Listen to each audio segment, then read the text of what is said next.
보금자리를 떠난 새처럼이라는 잠언 27장 8절 말씀으로 하나님의 말씀 증거하도록 하겠습니다. 저는 2007년에 아무것도 준비하지 않은 채 이 미국 땅으로 유학길에 올랐습니다.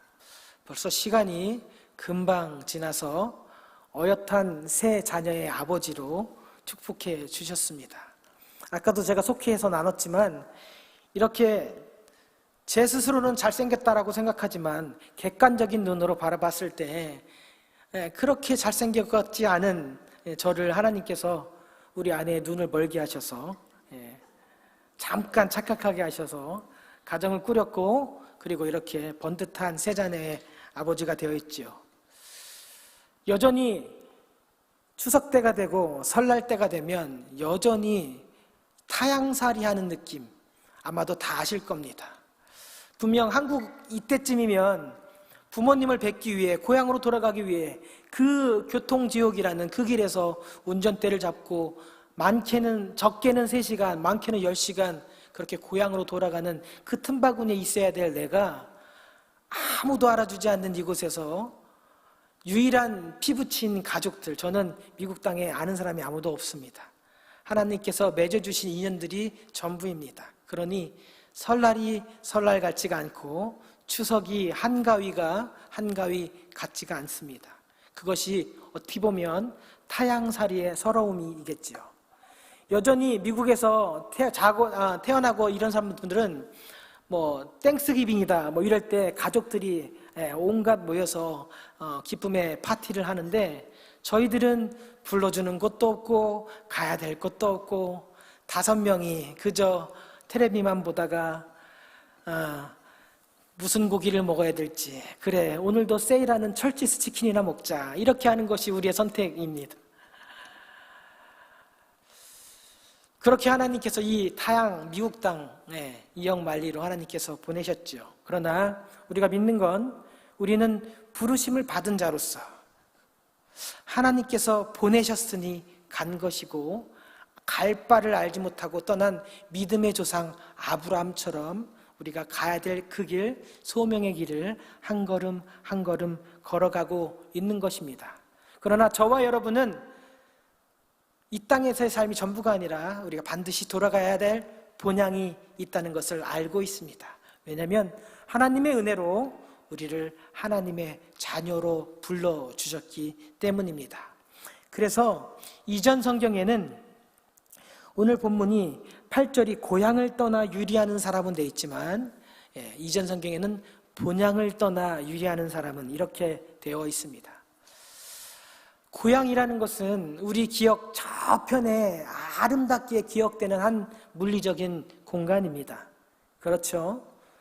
저는 1974년 경기도 안성군 중복리 412번지 촌동네에서 태어났습니다.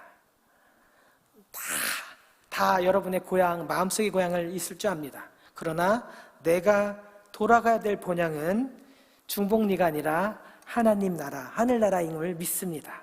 저도 여러분도 돌아가야 될 본향, 우리를 반갑게 수고하고 충성된 종아, 내 사랑하는 아들 딸아 라고 우리를 반갑게 맞이해 주실 돌아갈 본향이 있는 하늘나라가 있는 하늘에 속한 사람들입니다. 우리의 물리적인 이 보금자리는 단순히 어떤 지역이 아니라 이제는 하나님의 보내심을, 하나님의 부르심을 받았으니 이 우리가 섬겨야 될 자리는, 우리의 보금자리는 바로 이곳인 것이죠.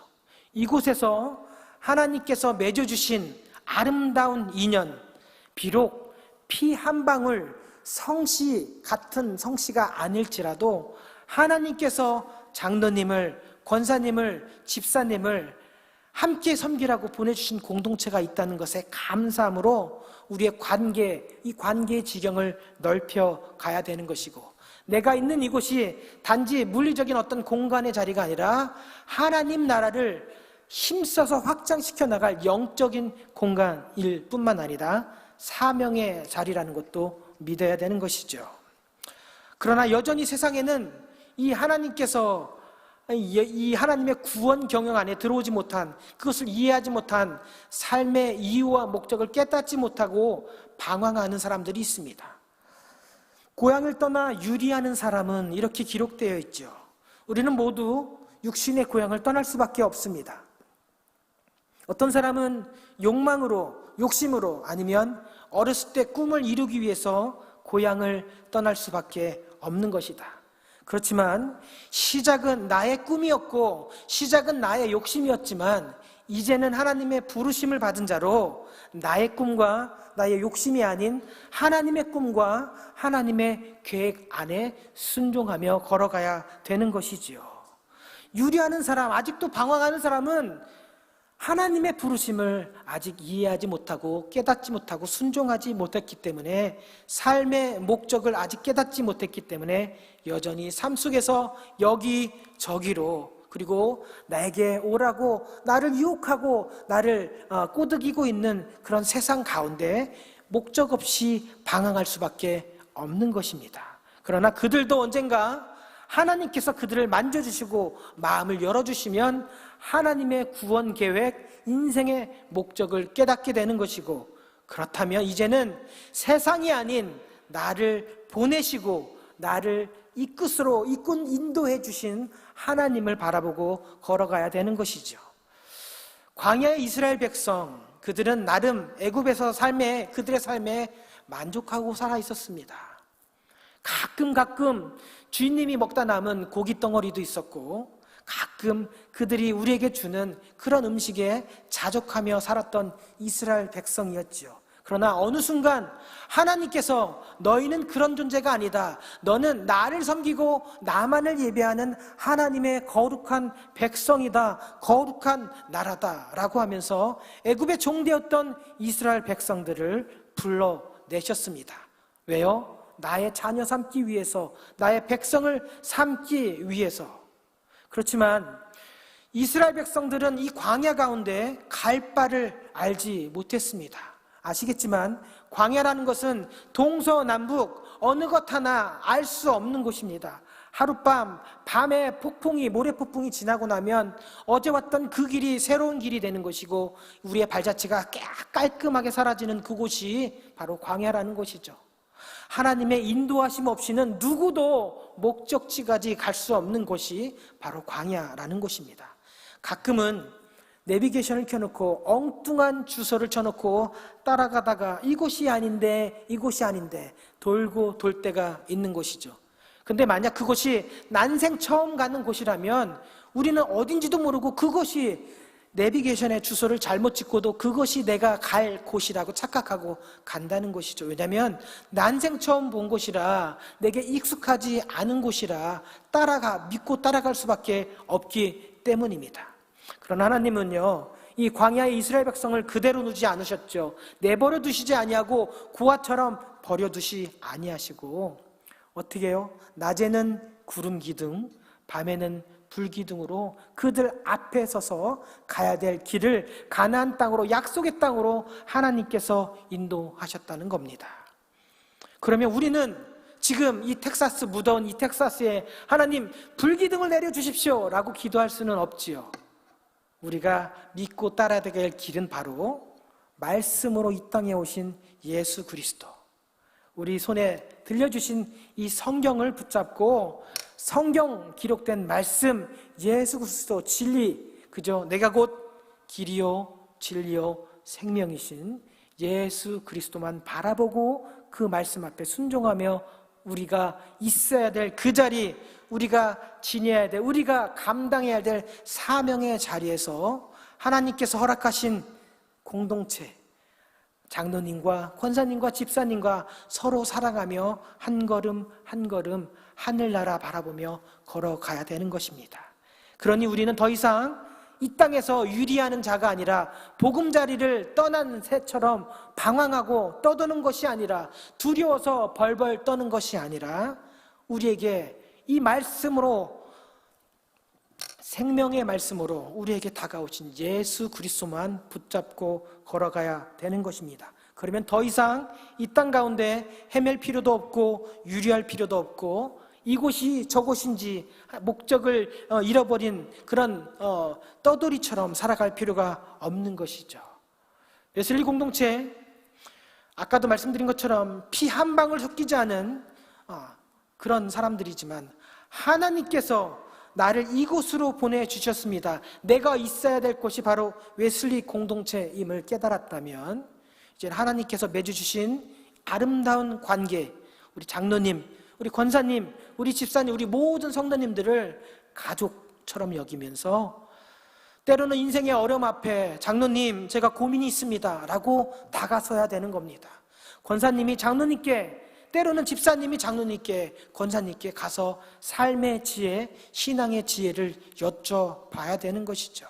그럼으로써 내 피가 섞이진 않았지만 나의 영적인 아들로, 나의 영적인 부모로 서로가 서로를 이끌어주고 밀어주고 함께 걸어가면서 하늘나라 바라보며 아픔도 고통도 어려움도 함께 헤쳐나가야 되는 것입니다.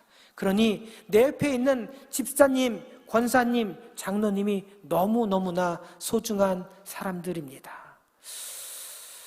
어제도 우리 여선교 회장님께서 갑작스럽게 번개팅을 하자 그래서 우리 성도님들 그 비즈니스를 신방을 하셨다고 얘기를 들었습니다.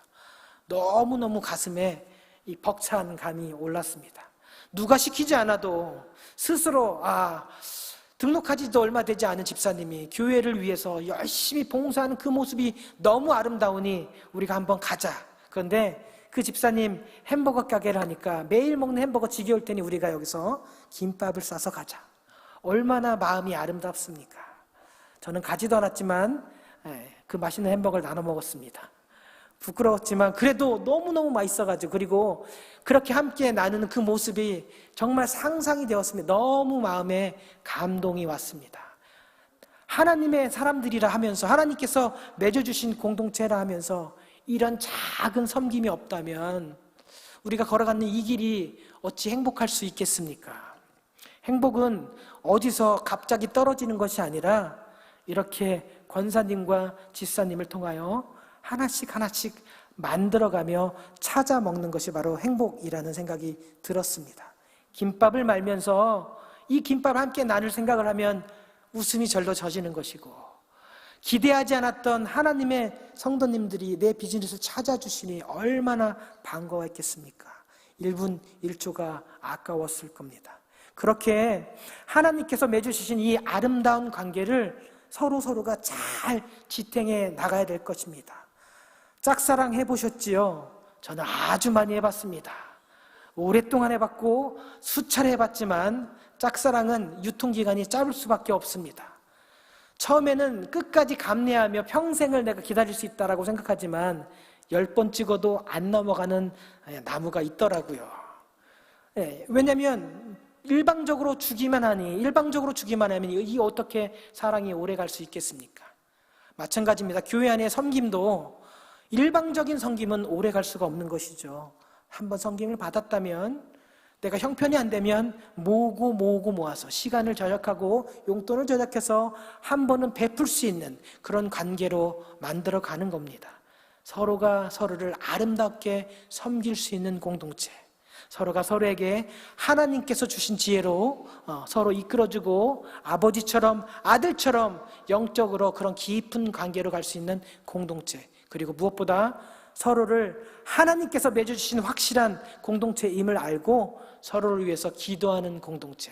그럴 때 우리는 이 땅에서 더 이상 방황할 필요도 없고 더 이상 가족 없는 타향살이 그런 외로움도 가질 필요가 없는 것이죠.